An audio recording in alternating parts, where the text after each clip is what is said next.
Compte rendu de la 26e réunion du Conseil de ministres. Le président de la République, chef de l'État, a présidé ce vendredi 13 décembre 2024 à la Cité de l'Union africaine, la 26e réunion ordinaire du Conseil de ministres. 4 points étaient inscrits à l'ordre du jour, à savoir 1. Communication du président de la République, chef de l'État. 2. Points d'information. 3. Approbation d'un relevé des décisions du Conseil de ministres. 4. Examen et adoption de textes. La communication du président de la République, chef de l'État, a porté sur 3 points principaux, à savoir 1. De la nécessité d'une coordination de projets d'infrastructure. Le président de la République a été saisi au sujet de l'absence de concertation dans la réalisation des initiatives d'infrastructure, notamment entre, d'une part, les gestionnaires du réseau routier et de voirie, en l'occurrence l'Office des routes et l'Office de voirie et drainage, d'autre part, les agences d'exécution de projets, à savoir l'Agence congolaise de grands travaux, le Bureau central de coordination, la cellule infrastructure et les exécutifs provinciaux, au sujet des choix stratégiques, les axes routiers et les voiries urbaines à financer.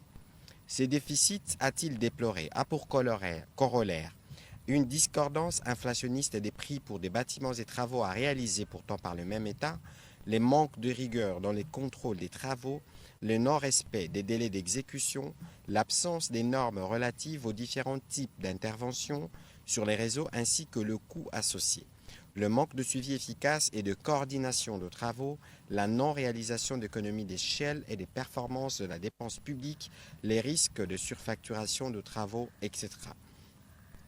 Face à ces constats désolants, le président de la République a insisté sur la nécessité de mener urgemment de réflexions afin que ces secteurs clés ne soient pas toujours l'objet d'interrogations de la part de la population et même des bailleurs qui manifestent cette volonté de nous accompagner à gagner le pari de la connectivité du pays. Ainsi, pour permettre de jeter les bases de l'assainissement qu'il a souhaité dans ces secteurs, une réunion des hauts niveaux avec les principales parties prenantes est prévue à ces propos. Le président de la République a d'ores et déjà engagé les ministres d'État, ministres d'infrastructures, à lancer, en collaboration avec son cabinet, un examen minutieux des solutions d'amélioration et un rapport est attendu à ces propos dans 20 jours.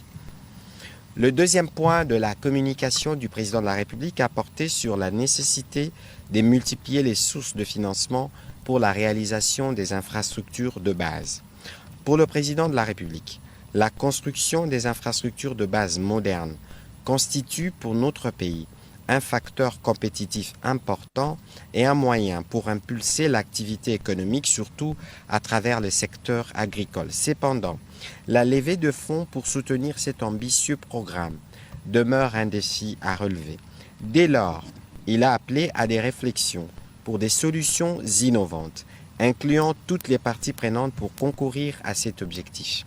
Cet exercice devra inclure l'idée de capitaliser la possibilité offerte par les redevances minières et autres niches à l'effet de financer la construction d'infrastructures de base pour le développement durable du pays. Sur ce point, l'attention devra être focalisée sur la construction des universités afin de matérialiser sa vision d'avoir une université dans chaque province, comme il a eu l'occasion de le souligner dans son adresse sur l'état de la nation le mercredi dernier. Le président de la République a engagé donc sur la coordination de la Première ministre, le vice-premier ministre, ministre de l'Intérieur, le ministre des Finances, le ministre des Mines et les gouverneurs de province concernés à produire un plan d'action pour la matérialisation de cet objectif et un rapport est attendu dans le 45 jours. Le dernier point de la communication du président de la République a porté sur la nécessité d'élargir les mesures fiscales prises pour assouplir les paniers de la ménagère et de leur alignement dans les textes régissant les différentes matières fiscales. Le président de la République a noté avec satisfaction la prise du décret numéro 24/07 du 19 septembre 2024 portant suspension de la perception de la TVA et rabattement des taux de droits et taxes et redevances sur les produits alimentaires de première nécessité dans le but de contenir la récurrence de la flambée des prix de produits précités. Dans son discours sur l'état de la nation, prononcé le 11 décembre 2024, Devant le Parlement réuni en congrès, il en a fait allusion puisqu'elles vont dans le sens d'alléger les fardeaux économiques qui pèsent sur nos concitoyens. Il ressort du dit décret que les mesures prises s'appliquent sur 8 produits et essentiellement à l'importation, à savoir la viande, le sucre, le lait en poudre, le poulet, la cuisse de poulet, le riz, le maïs, le poisson chinchard, le poisson salé, de produits prisés par le Congolais et de consommation quotidienne. Cependant, d'autres produits alimentaires de consommation courante auxquels la population recourt, notamment tous les surgelés, n'étant pas explicitement listés, le président de la République a encouragé le gouvernement à mener une réflexion dans le but de les inclure dans la liste, d'autant plus qu'ils sont aussi de produits de première nécessité. De même, il a constaté que ces mesures ne s'appliquent qu'à l'importation, ce qui laisse présager une discrimination concurrentielle favorisant les importations au détriment de la production locale. Et à ces propos, il a rappelé que l'objectif poursuivi par ces mesures était à la fois de lutter contre la hausse des prix et de soulager les populations. Un rééquilibrage mérite d'être fait pour permettre de maintenir l'équité fiscale. Sous la coordination de la Première ministre, le président de la République a engagé le vice-premier ministre, ministre de l'économie nationale, celui du budget et des finances, à s'y pencher, chacun en ce qui le concerne, sur cette question, en vue d'obtenir dans les meilleurs délais l'élargissement des mesures fiscales prises pour assouplir le panier de la ménagère aux producteurs locaux dans le but de stimuler fortement leur production et encourager l'appétit de la transformation de nos matières premières afin d'avoir une vraie valeur ajoutée dans notre pays. Un rapport est aussi attendu dans 30 jours.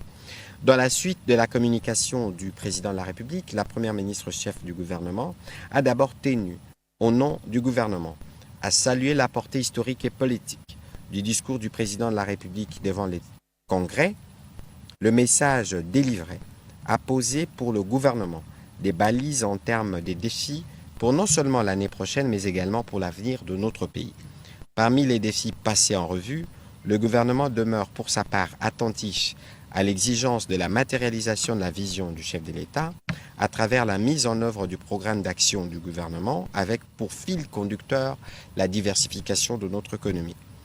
Ensuite, la Première ministre est revenue sur l'évaluation du dispositif transitoire de l'état de siège, conformément à l'ordonnance numéro 23-205 du 15 novembre 2023, modifiant et complétant l'ordonnance numéro 21-06 du 3 mai 2021, prenant en compte la nécessité de procéder à l'évaluation du dispositif transitoire et graduel de l'état de siège proclamé dans les provinces du Nord Kivu et de l'Ituri.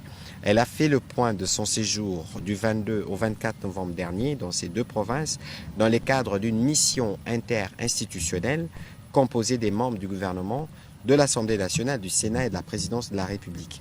Dans ces dialogues riches et inclusifs avec toutes les parties prenantes, cette mission interinstitutionnelle a permis d'appréhender les défis sécuritaires actuels en mesurant les degrés d'exécution des recommandations formulées lors de la table ronde, de se rassurer du maintien de l'ordre en collectant les éléments politiques et sécuritaires pertinents devaient être soumis au commandant suprême de forces armées et enfin de s'assurer d'un cadre propice pour la restauration de l'autorité civile, la stabilisation de l'économie et l'amélioration de conditions de vie de population. Un rapport circonstancié assorti de propositions concrètes a été transmis à l'attention du président de la République et certaines de ces recommandations sont notamment la levée graduelle de l'état de siège dans les deux provinces, avec la mise en application des dispositions réglementaires, ordonnances et décrets pris à cet effet, les rétablissements des assemblées provinciales avec des mesures d'encadrement compte tenu de la spécificité de la situation de l'état de siège, les rétablissements des autorités civiles dans les villes, chefs-lieux et communes et l'opérationnalisation du programme de désarmement, démobilisation, relèvement communautaire et stabilisation. La Première ministre a fini sa communication en revenant sur le nouveau dispositif mis en place contre le banditisme urbain, autrement dit Kuluna, qui demeure au centre des préoccupations du gouvernement. Des réunions ont été tenues à ces propos et des instructions précises ont été transmises. C'est dans ces cadres qu'il faut situer l'opération lancée par le vice-premier ministre, ministre de l'Intérieur, opération Dobo, avec pour objectif de renforcer les dispositifs contre la criminalité dans les grandes agglomérations du pays. Le gouvernement garde la double perspective du renforcement de moyens en faveur de forces de l'ordre et de l'adoption des mécanismes efficaces de réinsertion pour les délinquants désœuvrés. Cependant, a insisté la Première ministre, les nouveaux dispositifs répressifs, aussi sévères soient-ils, tiendront compte du strict respect des lois de la République. Tous les ministères concernés, principalement l'Intérieur, la Défense et la Justice, sont instruits d'observer scrupuleusement les règles de procédure en la matière. Au deuxième chapitre du Conseil de ministres de ce jour, relatif au point d'information, le vice-premier ministre, ministre de l'Intérieur, a brossé la situation de l'administration du territoire national. L'état d'esprit de la population demeure globalement calme, a été marqué principalement par sa satisfaction quant au contenu du discours sur l'état de la nation présenté par les chefs de l'État devant les deux chambres du Parlement réunies en congrès. Déplorant les actes inciviques et anti-républicains des militants de partis politiques ont été observés au cours de l'adresse du chef de l'État sur l'état de la nation. Il a réitéré l'appel constamment lancé il y a peu à l'endroit des leaders de toutes les formations politiques au meilleur encadrement de leurs militants et partisans, comme exigé par les textes réglementaires sur le parti politique. Toujours sur ces chapitres, le vice-premier ministre a signalé la poursuite sans incident de la campagne pour les élections législatives nationales et provinciales dans la circonscription électorale de Yakoma et des difficultés logistiques par rapport à l'organisation des élections législatives nationales et provinciales dans la circonscription électorale de Masimanimba.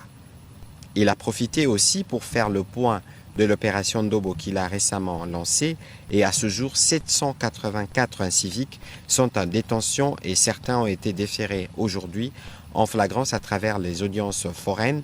Le commissaire général de la police est instruit pour la duplication de cette opération dans toutes les villes du pays où sévit la criminalité urbaine. En ce qui concerne la problématique des embouteillages, le vice-premier ministre a présidé une réunion d'évaluation de la mesure des circulations alternées avec les ministres sectoriels et services concernés le mardi 10 décembre dernier dans son cabinet de travail. Il en ressort de l'observation faite que l'opération connaît une réussite partielle dans la partie ouest, notamment les avenues Tourisme et Ngouma, tandis que dans la partie est et dans les centres-villes à partir de Kitambo Magasin, les résultats sont mitigés. De ces faits, la réunion a décidé du renforcement de la présence policière dès ce vendredi 13 décembre 2024, de la logistique de la police pour s'assurer d'une bonne régulation routière et apporter une réponse aux multiples plaintes enregistrées depuis les débuts de la mise en œuvre de cette mesure. La prochaine réunion d'évaluation est prévue en début de semaine après les constats des mesures qui ont été arrêtées et qui ont été mises en place dès aujourd'hui. Le vice-premier ministre, ministre de la Défense nationale, a complété pour sa part le ministre de l'Intérieur en revenant notamment sur la situation opérationnelle dans plusieurs parties du pays, principalement dans la partie est du pays, où il a indiqué que face aux actes de provocation et des violences de l'armée rwandaise et ses supplétifs du M23 d'une part, et à l'activisme des terroristes et ADF-MTM et des miliciens dans certaines provinces, les forces armées de la République démocratique du Congo réagissent avec efficacité et détermination. Spécifiquement à l'ouest du pays, les FARDC ont pourchassé les insurgés Mobondo qui ont fait incursion dans la ferme à Bokoti au nord des Masiakwa, dans les territoires de Kwamut. Un autre groupe a été traqué au village Tchakalangoa et Ipassa et se sont dirigés vers Kivula dans le Congo central. Le 7 décembre, notre armée a farouchement réagi contre le milicien Mobondo après la embuscade tendue la veille par ces derniers dans les villages précités où 21 insurgés ont été neutralisés et quelques armes ont été récupérées. Évolution de la situation récente sur le marché de change ainsi que de biens et services. Intervenant en tant qu'invité, la gouverneure de la Banque centrale du Congo a informé le Conseil que l'économie nationale est restée globalement stable au cours de la première semaine du mois de décembre courant. En effet, le taux d'échange se sont globalement maintenus à leur niveau de la semaine précédente. Les rythmes de formation des prix s'est légèrement accéléré après 2 semaines consécutives de ralentissement. À 6% à fin 2024, la croissance économique devrait demeurer vigoureuse. Elle est tirée notamment par les secteurs extractifs.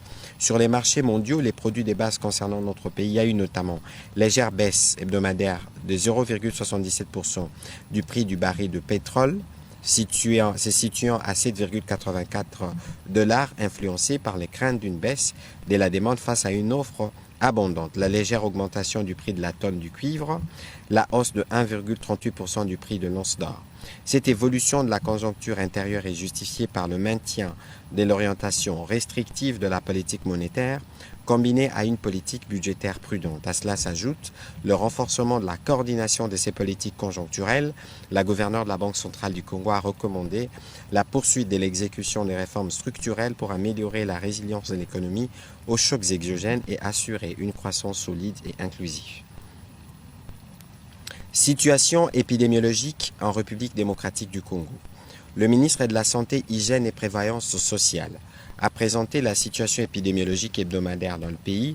En ce qui concerne le Mpox, comparé à la semaine précédente, la tendance à la 49e semaine est marquée par une augmentation de cas suspects, passant de 487 à 604. Aucun décès n'a été enregistré entre-temps.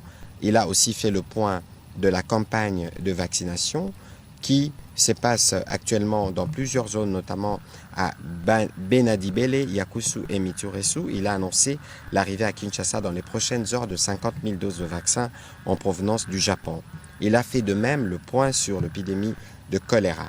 Revenant sur la situation d'alerte dans la province du Kwango, les ministres de la Santé publique, Hygiène et Prévoyance sociale a indiqué que la maladie fébrile d'origine inconnue qui sévit dans la zone de santé de Panji enregistre un cumul de 494 cas, dont 32 décès, soit une létalité de 6,5%. Actuellement, 9 sur 3 aires de santé qui comptent cette zone sont affectées. Il a rassuré le gouvernement de la mise en œuvre du plan d'action de riposte. À son tour, la ministre des Droits humains a présenté la note d'information relative à l'organisation du Forum Trans-Montana en République démocratique du Congo. Ces forums qui réunit les décideurs, des chefs d'État, des responsables d'organisations internationales, des représentants du secteur privé de la société civile, est une organisation internationale fondée en 1986 dans le but de favoriser la coopération internationale, le dialogue et le développement durable. Organiser ces assises à Kinshasa permettra de mettre en lumière plusieurs enjeux stratégiques liés au rôle croissant de l'Afrique et particulièrement de la RDC dans le monde. Ce choix reflète l'importance accordée à notre pays comme acteur clé de l'Afrique centrale, notamment grâce à ses vastes ressources naturelles, son poids démographique et son potentiel économique. Elle a souligné que les 10 forums visent également à renforcer le partenariat sud-sud en mettant en avant les synergies entre les États africains pour aborder les défis communs tels que la sécurité alimentaire, les infrastructures et l'intégration économique régionale. De plus, il permet de promouvoir les leaders émergents du continent en leur offrant une plateforme pour interagir avec des décideurs et des experts internationaux, stimulant ainsi l'innovation et la coopération au sein de la jeunesse africaine. Le Conseil a pris acte de cette note d'information. Organisation de l'audit des viabilités des établissements publics et privés du sous-secteur de l'enseignement supérieur et universitaire. La ministre de l'Enseignement supérieur et universitaire a quant à elle présenté la note d'information relative à l'assainissement du sous-secteur de l'enseignement supérieur et universitaire par l'organisation de l'audit de viabilité des établissements publics et privés. Ceci fait suite à l'instruction du président de la République au cours de la 14e réunion ordinaire du Conseil de ministres du vendredi 20 septembre 2024 qui évoquait l'urgence d'accélérer l'amélioration de la gouvernance du secteur des LESU et de l'assainir pour lui permettre de jouer véritablement son rôle de levier des développements et les rendre compétitifs au plan régional et international. La ministre des LESU a souligné que son sous-secteur est caractérisé par la prolifération et l'émiettement des établissements dont la plupart ne remplissent pas les conditions édictées dans les décrets numéro 015/040 du 14 décembre 2015 portant critères de viabilité des établissements d'enseignement supérieur et universitaire de la République démocratique du Congo et que le nombre d'étudiants inscrits dans les établissements d'enseignement supérieur et universitaire augmente de 5,1% en moyenne chaque année, faisant passer les effectifs estimés de 462 604 étudiants en 2015-2016 à 653 388 en 2002-2023 et à 686 057 en 2023-2024 pour un total d'établissements estimé à 1149, dont 148 du secteur public et 601 du secteur privé. Pour ce faire, l'audit envisagé a pour objectif, entre autres, d'assainir les sous-secteurs des LESU, de maîtriser les effectifs du personnel et des étudiants, de connaître les structures organiques appliquées dans chaque établissement. Le Conseil a pris acte de cette note. Deux notes relevant du secteur du commerce extérieur. Le ministre du Commerce extérieur a présenté au Conseil deux notes d'information. Le premier portant sur l'état d'avancement des travaux de la Task Force Global Gateway RDC-UE. À ces sujets, les travaux réalisés à ce jour ont été expliqués. Il s'agit notamment de la production d'un document résumant les obstacles à l'investissement dans notre pays et les propositions des solutions y afférentes, l'identification d'un premier lot de projets existants et à des études de faisabilité réalisées ou en cours, jugées bancables, intégrateurs et à potentiel d'impact social et économique et des développements élevés, classés selon les domaines de priorité de Global Gateway. L'identification de projets se poursuit. Il a été demandé à tous les ministres concernés de communiquer les projets disponibles à leur niveau et entrant dans les domaines prioritaires du Global Gateway. Ensuite, il s'en suivra un travail d'analyse. Une réunion du comité ministériel est prévue dans le prochain jour pour examiner ces travaux des experts et se prononcer quant aux prochaines étapes. La deuxième note apportée sur la tenue de la 46e édition foraine de FIKIN 2024 qui commencera du 21 décembre et qui courra au 20 janvier 2025. Faire foire de la promotion des échanges commerciaux pour la diversification de l'économie nationale est les thèmes choisis pour cette 46e édition qui s'inscrit dans le cadre de la promotion des échanges commerciaux au niveau continental ainsi que de l'effort manifeste que le gouvernement fournit à faire bénéficier aux opérateurs économiques nationaux des avantages de nouveaux marchés étrangers qui s'offrent à la République démocratique du Congo, notamment l'initiative AGOA, le marché chinois, le marché européen et bien entendu la ZLECAf. Sollicitant des membres du gouvernement l'instruction aux entreprises et structures sur leur tutelle de souscrire massivement à cette édition foraine pour l'intérêt national. Le ministre du Commerce extérieur a rassuré qu'il est résolument engagé avec le comité de gestion à relancer la FIKIN, rebaptisée en Foire internationale du Congo-Kinshasa, et non plus Foire internationale de Kinshasa, en lui dotant d'un nouveau visage consistant notamment à la reconstruction et à la modernisation de ses infrastructures. Les conseils a pris acte de cette note d'information. Au troisième chapitre du Conseil de ministres de ce jour, le Conseil de ministres a adopté un relevé des décisions prises lors du Conseil du vendredi 6 décembre 2024. Au dernier chapitre du Conseil de ministres de ce jour relatif à l'examen et à l'adoption d'un texte, projet de loi d'habilitation du gouvernement, le ministre des Ressources hydrauliques et électricité a présenté les grandes lignes du projet modifiant et complétant la loi numéro 14/011 du 17 juin 2014 relative au secteur de l'électricité tel que modifié et complété par la loi numéro 18/031 du 13 décembre 2018. Ce projet innove dans l'intégration de concepts nouveaux inexistants, à savoir la maîtrise d'énergie, l'efficacité énergétique, la transition énergétique, la mise en place d'un service de dispatching, un guichet unique ainsi que d'une licence globale incluant les activités production, transport et distribution en zone rurale et périurbaine. Après débat et délibération, le Conseil a adopté ce projet de loi et admis au projet relatif à l'habilitation du gouvernement. Commencé à 15h10, la réunion du Conseil des ministres a pris fin à 17h33. Je vous remercie.